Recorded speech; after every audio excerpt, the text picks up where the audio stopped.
Mga bro, napakaganda ng balita natin ngayon. Dumating si US Secretary of the Army Christine Wormuth sa Manila at nag-courtesy call kay Defense Secretary Gilberto Teodoro sa Camp Aguinaldo noong August 4, 2024. Isang malaking hakbang ito sa pagpapalakas ng ating ugnayan sa United States. Sa kanilang pag-uusap, tinalakay nila ang kooperasyon at mga aktibidad ng Philippine at US Armies. Ang daming magagandang plano at proyekto na siguradong makikinabang ang ating bansa, mga bro. Talagang may matibay na suporta ang US sa atin. Highlight din sa kanilang pag-uusap ang tagumpay ng recent exercise sa Loknib at Balikatan. Alam nyo ba, mga bro, na ang mga exercise na ito ay nagpakita ng husay at lakas ng ating mga sundalo. Napakalaking tulong nito para sa ating seguridad at kahandaan sa anumang sakuna. Ang mga ganitong pag-uusap at kooperasyon ay hindi lang para sa ngayon, kundi para rin sa ating kinabukasan.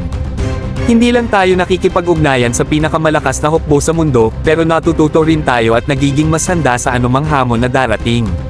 Sa bawat tagumpay ng mga pagsasanay na ito, patuloy nating pinapatibay ang ating relasyon sa US.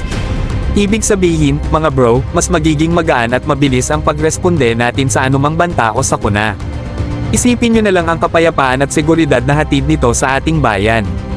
Kaya naman, patuloy tayong magtiwala at suportahan ang ganitong mga hakbang. Ang kooperasyon natin sa US ay isang malaking biyaya na dapat nating pagyamanin. Mabuhay ang Pilipinas at ang ating matibay na alyansa sa United States.